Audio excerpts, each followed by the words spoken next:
अब तक आप लोगों ने पढ़ा, जो कि इस वक्त बहुत ही सादा इंसल्टेड फील कर रही थी। और फिर नताशा बिना कुछ कहे वहां से अपने कमरे में चले जाती है। नताशा के जाते ही मन्नत का चेहरा सख्त हो जाता है और मन्नत खुद से बोलती है, अपना सामान पैक कर लो नताशा, क्योंकि आज ही तुम्हें मेरे घर को छोड़कर जाना होगा। मैं तुम्हें इस घर से नहीं निकाल लूंगी, पतिदेव खुद तुम्हें इस घर से निकालेंगे। इतना बोलकर मन्नत के चेहरे पर एक शैतानी मुस्कान आ जाती है। अब आगे हॉस्पिटल। नैना के जाने के बाद विजय का हाथ अपने आप उसके होठों पर चला जाता है। विजय 2 उंगलियों को अपने होठों पर रखकर नैना की किस को याद करता है। विजय के लिए यह पहला एहसास था। आज तक विजय ने कभी किसी को इतना करीब महसूस नहीं किया था। कोई भी लड़की विजय के आज तक इतना करीब नहीं आई थी। विजय मन्नत से हमेशा प्यार करता था। उसके दिल में हमेशा मन्नत थी। इसी वजह से विजय ने आज तक कभी किसी दूसरी लड़की को नजर उठाकर तक नहीं देखा था। करीब आना तो बहुत दूर की बात थी। नैना का इतना करीब होना, फिर उसके होठों को चूमना विजय के दिल में एक अजीब सी हलचल पैदा कर गया था।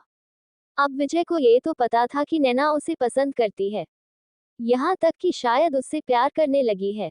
लेकिन ये प्यार हुआ कब नैना विजय को इतना पसंद करने लगी, क्योंकि जहाँ तक उसे याद है नैना वजह से सिर्फ एक ही बार मिली थी। विजय के माता पिता विजय के साथ ही बैठे हुए थे और तभी विजय की माँ किसी से फोन पर बात करने लगती हैं। रेखा जी विजय की माँ किसी औरत से बात कर रही थी और कुछ भेजने के लिए बोल रही थी। थोड़ी देर बाद में रेखा जी बात करके फोन काट देती हैं और अपने फोन को चेक करती हैं और अपने फोन को देखकर मुस्कुराने लगते हैं। तभी रघुवीर जी विजय के पिता रेखा जी को बोलते हैं, अरे ऐसा क्या देख रही हो जो खुद ही खुद मुस्कुरा रही हो। रेखा जी मुस्कुराकर रघुवीर जी को बताती हैं, अरे हमारी दूर की रिश्तेदार सुनीता है ना, उन्होंने कुछ लड़कियों के फोटो भेजे हैं। मुझे तो सारी ही लड़कियां बहुत पसंद आ रही हैं। अब देखो विजय को कौन सी लड़की पसंद आती है। इतना बोलकर रेखा जी खुश होकर विजय के पास आते हैं और फोटोज दिखाने लगती हैं। लेकिन विजय को उनमें से किसी भी लड़की में कोई इंटरेस्ट नहीं था और पता नहीं क्यों आज पहली बार विजय के दिमाग में नैना की तस्वीर बार बार उसके सामने आ रहे थे।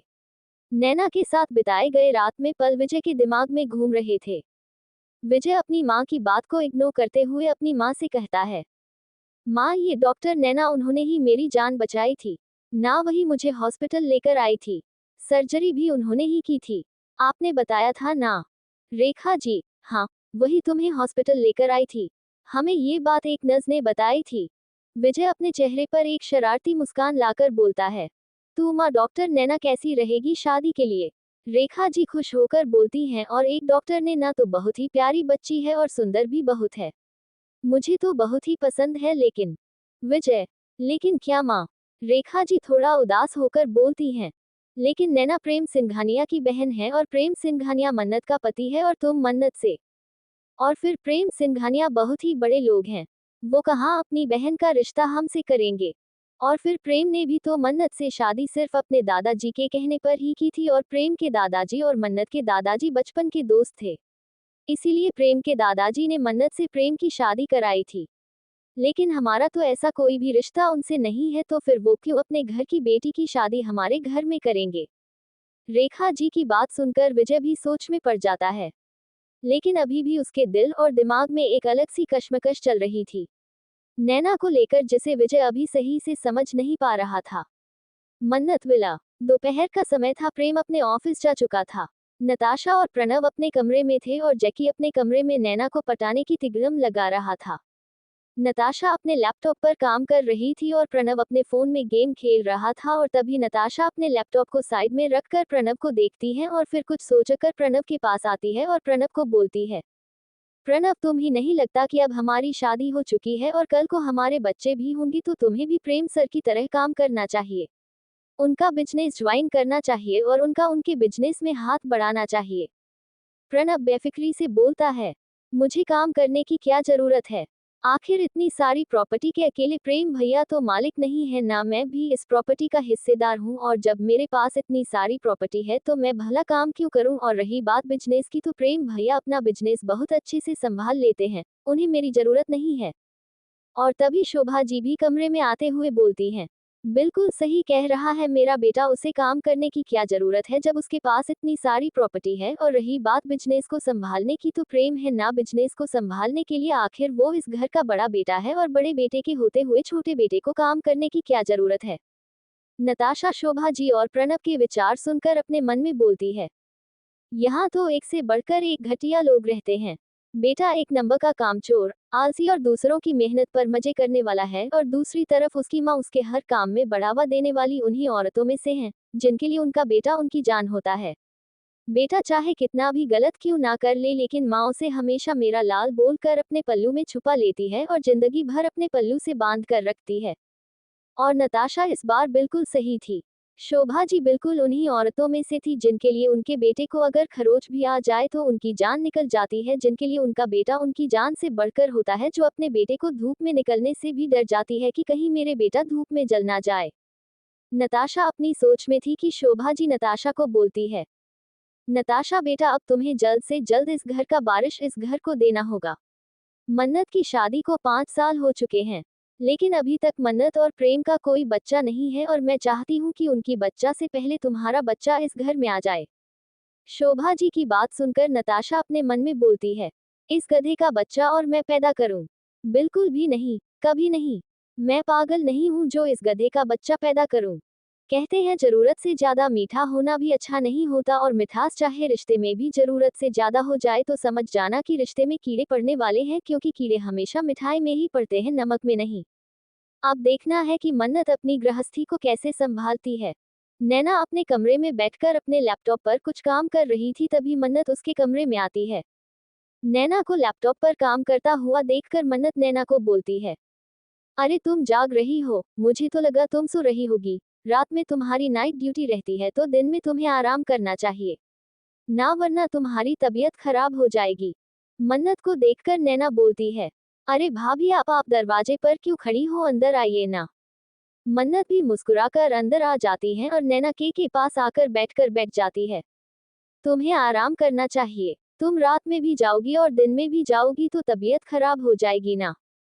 मन्नत की बात सुनकर नैना मन्नत को बोलती है, भाभी मैं रात में हॉस्पिटल में सो गई थी, इसीलिए अब मुझे नींद नहीं आ रही है, और हाँ, मैं पूरी रात आराम से सोई थी। मन्नत, अच्छा चलो, अच्छी बात है, तो अगर तुम्हारी नींद पूरी हो गई है और तुम्हें कोई प्रॉब्लम नहीं हो तो क्या हम हॉस्पिटल चल सकते हैं? मैं विजय को देखना चाहती हूँ, उसे मिलना चाहती हूँ एक बार। मन्नत की बात सुनकर नैना एकदम खुश होकर बोलती है, हाँ, हाँ भाभी क्यों नहीं, मुझे कोई प्रॉब्लम नहीं है। आप मुझे बस 10 मिनट दीजिए, मैं अभी रेडी हो जाती हूँ। इतने आप भी रेडी हो जाए। मन्नत मुस्कुराकर अपनी गर्दन हमें हिला देती है और कमरे से चली जाती है। थोड़ी ही देर में मन्नत और नैना दोनों ही हॉस्पिटल के लिए निकल चुके थे। मन्नत ने ब्लू कलर की साड़ी पहनी हुई थी और नैना ने आज sky blue and white combination का एक फ्रॉक सूट पहना हुआ था जो फुल लेंथ का था। मन्नत और नैना दोनों ही विप वार्ड की तरफ जाते हैं, लेकिन नैना को एक नर्स रोक लेती है और नैना मन्नत को हाथ के इशारे से अंदर जाने के लिए बोल देती है। गर्दन हाँ में हिलाकर अंदर चली जाती है। विजय के सर पर और हाथ पर पट्टी बंधी हुई थी और विजय ने हॉस्पिटल के ही ब्लू कलर के कपड़े पहने हुए थे। रेखा जी कमरे में रखे एक सोफे पर बैठकर सेब काट रही थी और रघुवीर जी कमरे में नहीं थे और विजय अपने फोन में ईमेल चेक कर रहा था। मन्नत जैसे ही दरवाजा खोलती है तो विजय और रेखा जी दोनों का ही ध्यान दरवाजे पर जाता है और मन्नत को देखकर विजय और रेखा जी दोनों ही खुश हो जाते हैं। विजय, अरे मन्नत तुम। मन्नत मजाकिया अंदाज में बोलती है, हाँ मैं वो क्या है ना। मेरी ननंद ने बताया कि हमारे बुढ़े विजय को कुछ चोट वोट लग गई है तो सोचा दिखाऊं, कहीं टपक तो नहीं गया। और वैसे भी अब तुम्हारी उम्र हो गई है और क्या है ना, इस उम्र में हड्डियां टूटती है तो जुड़ती नहीं है। मन्नत की बात सुनकर रेखा जी हंसते हुए बोलती हैं, अरे बेटा तुम बाहर क्यों खड़ी हो, अंदर आओ ना। और ये क्या आते शुरू हो गया तुम दोनों का ड्रामा। विजय गुस्से में आंखें छोटी करके मन्नत को बोलता है, मन्नत मैं तुम्हें कहाँ से बुढ़ा नजर आता हूँ। अरे लड़कियां मरती है मुझ पर, बल्कि बुढ़ा तो तुम्हारा पति हो गया है। मुझसे भी उम्र में बड़ा है तुम्हारा पति। मन्नत विजय को उंगली दिखाते हुए बोलती है, मेरे पति के बारे में कुछ मत बोलना वरना मैं तुम्हारा सर फोड़ दूंगी। एक और भूल जाऊंगी कि तुम हॉस्पिटल में हो। रेखा जी दोनों की बात को विराम लगाते हुए बोलती हैं, मन्नत कैसी हो बेटा, और तुम्हारे ससुराल में सब कैसे हैं और तुम्हारे पति। मन्नत मुस्कुराकर बोलती है, मेरे ससुराल में सब ठीक है काकी, मेरे पति और मेरे बीच का रिश्ता भी बिल्कुल ठीक है, आप परेशान ना हो। आप बताएं आप ठीक है ना और काशी में सब ठीक है ना। मन्नत, विजय और रेखा जी आपस में बात ही कर रहे थे कि तभी कमरे का दरवाजा फिर से खुलता है और इस बार नैना एक नर्स के साथ बात करते हुए अंदर आती है। नाना को देखकर विजय की नजरें तो नैना पर जैसे टिकी जाती हैं। नैना फ्रॉक सूट में बहुत प्यारी लग रही थी। नैना ने अपने बालों को खोला हुआ था और एक साइड कंधे पर डाला हुआ था और एक तरफ दुपट्टे को अपने कंधे से अटैच किया हुआ था, जिसमें नैना बहुत ही प्यारी लग रही थी। चेहरा बिल्कुल सादगी से भरा हुआ, आंखों में काजल और होठों पर हल्की पिंक कलर की लिपस्टिक और कानों में बहुत ही छोटे डायमंड के रिंग पहन रखे थे। आज पहली बार विजय का दिल मन्नत की जगह किसी और को पसंद कर रहा था।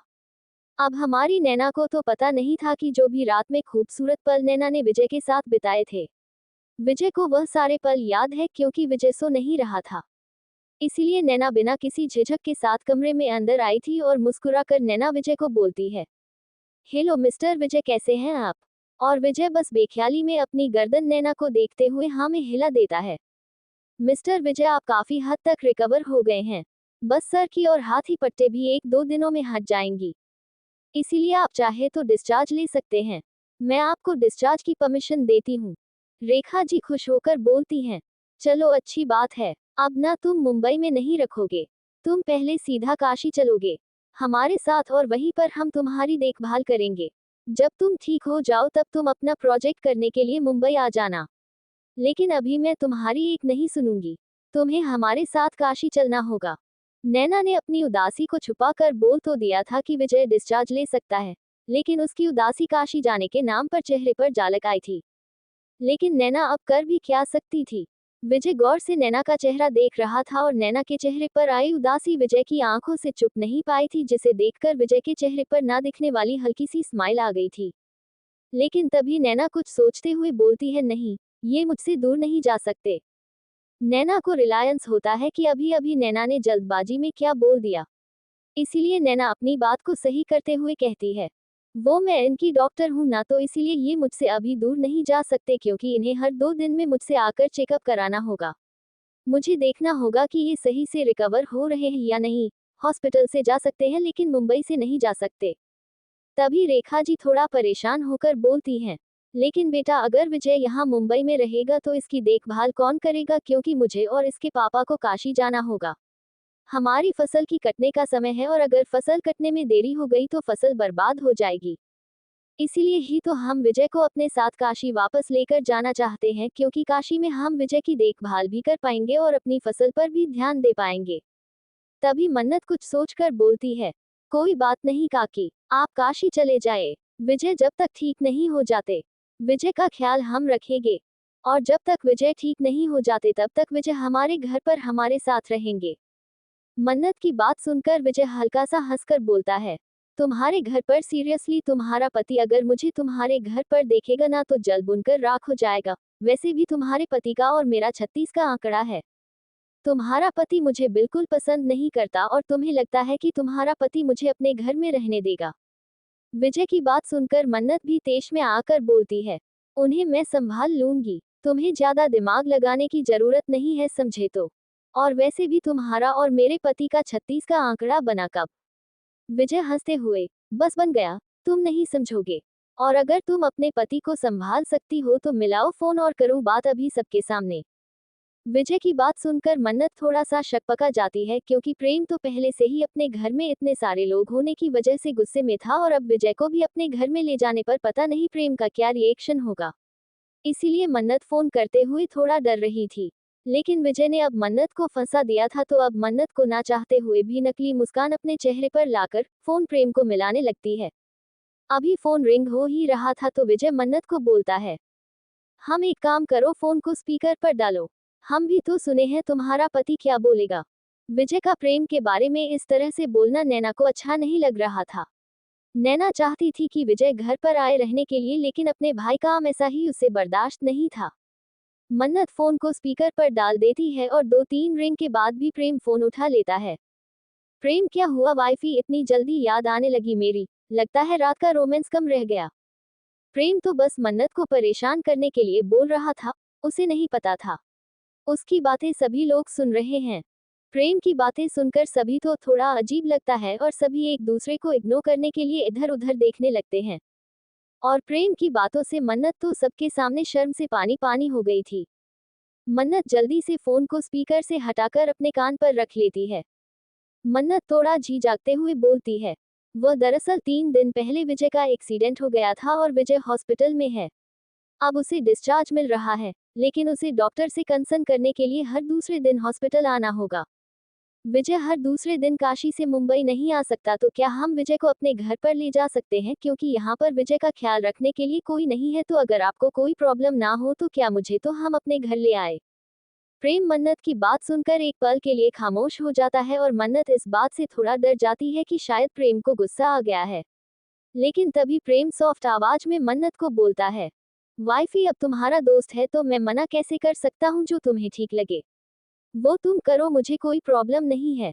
प्रेम की बात सुनकर मन्नत खुश हो जाती है और फोन को अपने कान से हटाकर फोन को स्पीकर पर डालकर बोलती है, एक बार फिर से बोलिए जो आपने अभी कहा। वाइफी तुम्हारा दोस्त है, मैं मना कैसे कर सकता हूँ, जो तुम्हें ठीक लगे वो तुम करो, मुझे कोई प्रॉब्लम नहीं है। प्रेम की बात सुनकर एक पल के लिए विजय भी थोड़ा कंफ्यूज हो जाता है, लेकिन फिर कुछ सोचकर विजय के चेहरे पर भी एक मुस्कान आ जाती है और मन्नत विजय को मुंह बनाकर चिढ़ती है, लेकिन नैना तो अंदर ही अंदर बहुत ज्यादा खुश हो रही थी। और दूसरी तरफ से प्रेम के चेहरे पर भी एक शैतानी मुस्कान की